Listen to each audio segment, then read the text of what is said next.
找老公一定要找好色的，因为不好色的男人大多都没有出息。你想一想，如果一个男人连美色都激不起他的兴趣，要么他是一个怂包，要么就是一个吃软饭的，生存能力非常差。女人如果没有摸过男人的这3个地方，说明你们不是真爱。第一，男人的头发；第二，男人的腰；第三，男人的胸。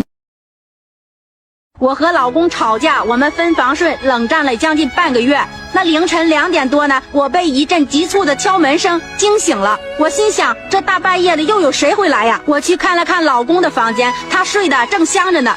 只听见外面的敲门声特别急，我实在是有点害怕。本来呢，我想去开门，但是听到敲门声是越来越大。我想把我老公叫起来，可是自己呢又没面子，我就硬着头皮去开门。可是刚走到门口的时候呢，我一想，这大半夜的一个人开门，我心里是真的害怕。于是呢，我就去使劲的敲了敲老公的门，希望他呢给我壮壮胆。我看他动都没动身体我对他说，我说你赶紧起来一下，外面有人敲门。他就是不理我，我也不知道他是真的睡着了还是假装在睡。这个时候呢，敲门声是停了，但是手机突然响起来了，我很害怕，提心吊胆的，真的发生什么事情了。看了看手机，是一个陌生号，那第一遍吓得我没有接，那然后呢又打了第2遍，我心都要提到嗓子眼了。我把电话接通了，只听见有人在电话里着急地喊着，张阿姨，我妈妈生病了，肚子疼起不来，不能说话，我爸爸又出差去了，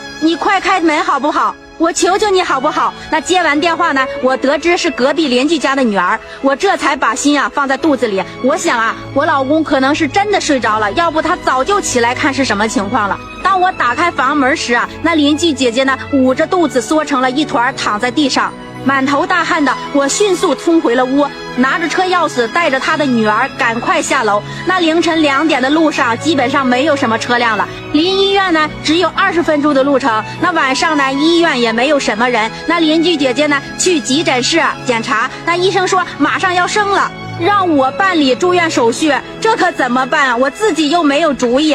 我想起了我的老公，我就马上给他打了电话。打通后我听着他着急的语气，是在担心我这么晚了跑出去干什么呀。我和老公说明了原因，他挂了电话不一会儿就来到了我身边。都说远亲不如近邻，我和我老公帮着他们办理了住院手续。我们先垫付了1万块钱，所有的事情都办好了。那邻居呢也平安的住进了产房，折腾了大约有2个小时吧，什么事都处理好了。已经是凌晨4点多了，提前也给他的家人打了电话。等到他家人来了之后呢，我和我老公也很累了，我们俩就一起回家了。说起我的邻居他是一个口是心非的人，我真的是不太喜欢这种人，因此呢我们也很少串门，很少说话。但是当看到这种情况呢，我的心就软了，不可能不去帮他吧。我们到家之后呢，我老公一把抱住了我，这一刻呢我感觉又回到了以前，感觉之前的冷战是多么的幼稚可笑。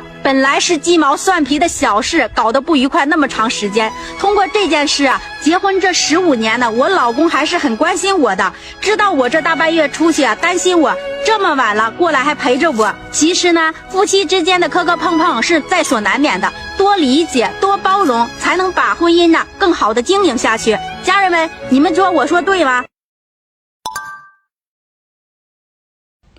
我从小被养父养大的，现在养父岁数大了，来投奔我，想让我养老，但是我老公和婆婆不同意，我决定和老公离婚，自己租房子给养父养老。大家有支持我的吗？觉得我做的对吗？你们给个意见吧。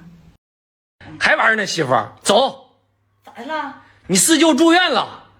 咋整的？你四舅你还不知道吗？没啥事就愿意冬泳，游着游着裤衩游没了。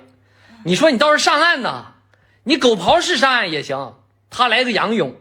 那咋泳不行啊？能上岸就行呗。是，没等上岸呢，来个鱼鹰，嘎巴一下子咬掉了。啥玩意儿咬掉了？哎呀，别说了，快走吧。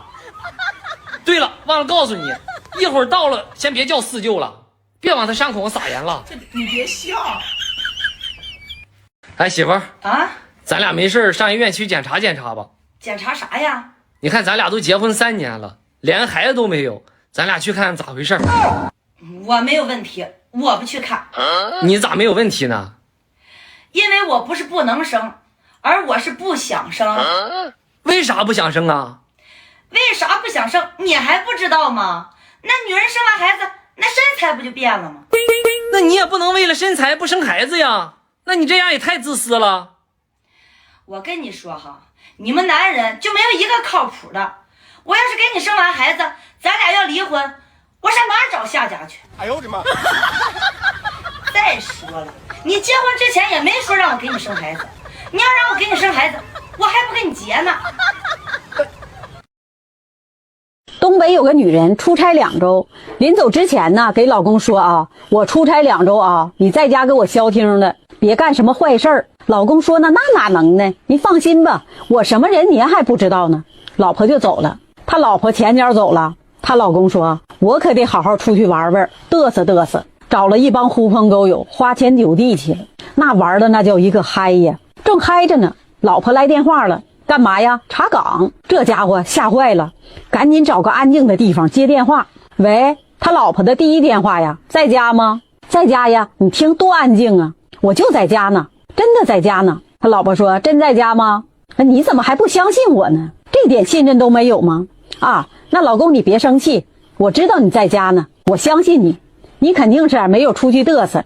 你去把我枕头底下那100块钱拿出来，把上面的号啊给我念一下。她老公直接就蒙圈了，满头大汗呢。他说呀，老婆呀，您还别说，今天早上您出门的时候，我收拾咱家床，我说这怎么有100块钱呢？我一猜呀，就是你的，肯定是你落下的，我给花了，买了盒烟，现在呀就剩50了。老婆呀，要不我把那50的号码给你念一下呗？他老婆说，你少来这套，你小子肯定没在家。他说，那你怎么知道呢？他说，我枕头底下呀放的根本就不是100块钱，我放了是10块钱，你这个山炮。所以呀，我要告诉各位，你跟女人玩计谋啊，你永远玩不过她。为什么呢？她是看《甄嬛传》长大的，她是看武则天长大的。玩计谋啊，咱们中国的电视剧什么最火？宫斗剧呀，您说呢？哎，你好，请问一下厕所怎么走？阿姨。阿姨，厕所我不知道在哪儿，前面倒是有家配眼镜的。眼镜？我是问厕所怎么走，我尿急。你尿没尿急我倒是没看出来，你眼瞎我倒是看出来了，还管我喊阿姨，你怎么不管我喊妈妈呢？哎我去，妈妈，厕所怎么走？好儿子，那个尿急是吧？嗯，需要妈端一步，需要妈端一步。哎呦我的妈！